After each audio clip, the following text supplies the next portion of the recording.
বছর পুকুরে এত টাকা খরচা করে চিংড়া মাছ ছাড়ি, আর একটাও চিংড়া পাই না। তাই ভাবছি এবারে জামাই ষষ্ঠীতে আবার ওই মালতীর বাড়িতে সব চিংড়া মাছ ধরে নিয়ে যাব। জামাই অনেক দিন পরে আমার মিলিটারির কাজ সেরে বাড়িতে পৌঁছেছে। সন্ধ্যা হয়ে গেল, চলি বাবা তাড়াতাড়ি, আর পাচ্ছি না। ওকে বললাম চলে আয়, ও বলল না মা, আমার সময় নাই, আমিও আর তোর সইতে পাচ্ছি না বাবু।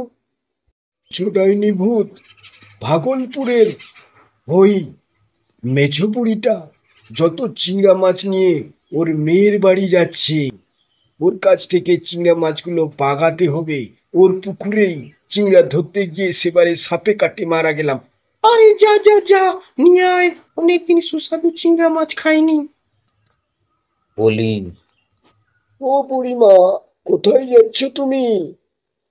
আরে বাবা, আমার মেয়ের বাড়ি যাচ্ছি, অনেকদিন যাইনি, তাই ষষ্ঠীতে যাব।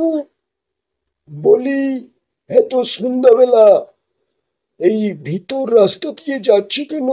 মাঝে জঙ্গল, শ্মশান ঘাট। না না, বলি, আর ওইটুকুটা হেঁটেই চলে যাই। আজই 1-2 ঘন্টা হেঁটেছি। মেয়ে বলেছিল টাকা দিয়েছে, কিন্তু আমি বাবু ওইটুকু রাস্তার জন্য টাকা খরচা করতে পারবো না। বলি বুড়িমা, তোমার ব্যাগটা দাও, আমি ওই ব্যাগটা বয়ে নিয়ে চলে যাব, তোমার কষ্ট হবে। না না, আমি ঠিক বয়ে নিয়ে যেতে পারবো। এই বুড়ি সুবিধা নয় দেখছি, তোর ঘাড় মোটকে দি। বাঁচাও বাঁচাও, আমার ঘাড় মুটকে দিল গো, বাঁচাও। আমার সব জিনিসপত্র নিয়ে নিস, কিন্তু আমাকে মারিস নি। এই বাঁচাও, তোকে মেরেই ফেলবো। তোর পুকুরে গিয়ে আমার প্রাণ চলে গিয়েছিল, তোকেই আজ মারবো বুড়ি। ওকে পাঠিয়েই তো আমি মুশকিল করলাম, নিজেই বোধহয় বুড়ির কাছে ভালো মন্দ যা পাচ্ছে খেয়ে নিচ্ছে। এখনো বেটা তোকাই এলো না। এদিকে আমার লোভে মনটা যেন আকুপাকু করছে।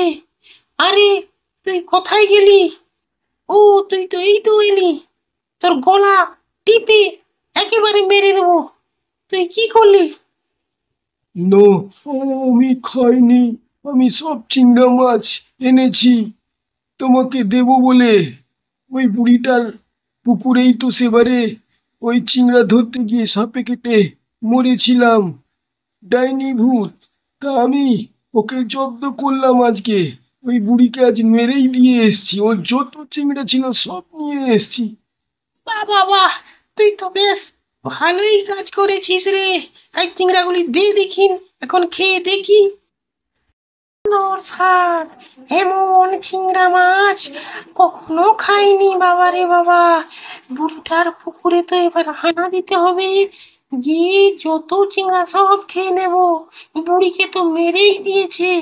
আহ, বাহ, কি সুন্দর লাগছে।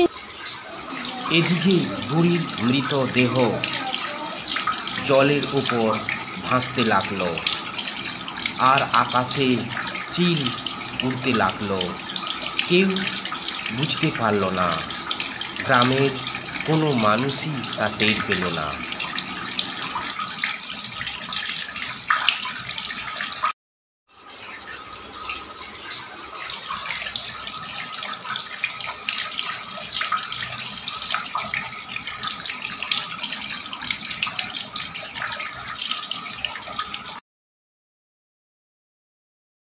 তো ভাই এখনো এলো না, কি করা যায় বলো তো? আমাকে তো বলেছিল যে বিকেলে আসবে। তুমি যেমন একা একা বয়স্ক মাকে চিংড়া মাছ আনতে বলে দিয়েছ ষষ্ঠীর জন্য, নিজে তো যেতে পারতে। আমি অনেক করে বলেছিলাম, কিন্তু শোনেনি।